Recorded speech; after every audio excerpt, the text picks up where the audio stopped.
A new day dawns, and George suddenly wakes from a dream. Why does this feel so familiar, he wonders, recognizing the scene of July 1st at 7 a.m. I've been through this before, he recalls. The story takes us back 6 months. One morning, George is rudely awakened by the noise of the garbage truck. Not again, he thinks, frustrated with himself for forgetting to take out the trash. July 1st is a significant day for George. He's set to pitch his app, Hazard Light. This could change everything, he often muses. The app can predict future trends like which products will be popular, and even forecast company performances to guide stock investments. For instance, it hinted at a board meeting shakeup at DeWitt and Weston. All thanks to the power of big data, he proudly explained. Life seemed to be on the upswing.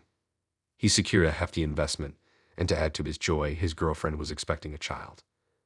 Things are finally looking up, he'd think. But then, 3 months later, the MERS virus engulfs the nation. The daily death toll, a staggering 1,800. And as if on cue, George's pregnant girlfriend starts showing symptoms.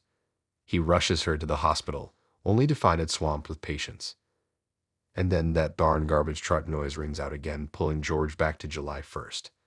Desperate, he tries explaining his bizarre experiences to the investors and his girlfriend. I've lived this day before, he pleads. But all he gets are concerned glances and whispers. He thought that by telling the predictions might convince his girlfriend. But she remains skeptical and decides to head to her parents. Then, out of the blue, a mysterious woman approaches George, hinting she might have the answers. She scribbles down an address, urging him to visit if he ever finds himself time-traveling again. But when he reaches the address, he's met with a collapsed building. The epidemic resurfaces, and come July 1st at 7 a.m. again. That all-too-familiar garbage truck noise has George up. This time, he heads straight to the given address and steps inside. The mysterious woman reappears, offering insights into George's time jump episodes. She introduces herself as a member of the Lazarus Project, a global organization with a mission to prevent humanity's extinction. They can make people time travel, she explains, but it's not for everyone. Only a minuscule 0.0000001% can actually do it. She gives George a tour, explaining the intricacies of time jump. It's not some sci-fi time machine, but something called singularity. Think of it like a video game checkpoint, she says, seeing George's puzzled look. You can always start over from the last checkpoint, which for you is July 1st.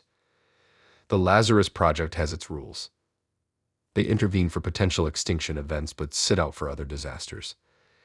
And with MERS being deadlier than Sylvie, which George had already weathered, it was clear this virus was a major threat. After a whirlwind tour, George finally meets Elizabeth, the head of the Lazarus Project. He learns there are others in the organization who can time jump. They keep popping back in time to fix things. This time around, they went back to whip up a vaccine for the virus. And after each world-saving mission, they let loose with some drinks and songs to celebrate.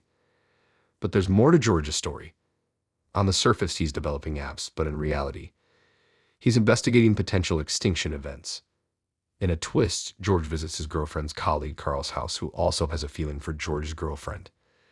George learned all of this through his previous time jumps. He intentionally recommends DeWitt and Weston stocks to Carl, setting the stage for future events and hinting at the negative impacts of time jumps. Later, George, the app developer, suddenly turns into a hacking master. He discovers an unusual account belonging to Dennis. Dennis, once a member of the organization. Dennis has his team, and the organization learns he's the one with the detonator. Given the subsequent nuclear explosion, it's likely Dennis hijacked a nuclear warhead. Archie, the mysterious woman, leads a team to capture a member of Dennis's team, but unfortunately gets wiped out, leaving Archie's fate uncertain. George, paired with an elder team member, chases down the escaping members. After a wild chase, they corner Dennis's member.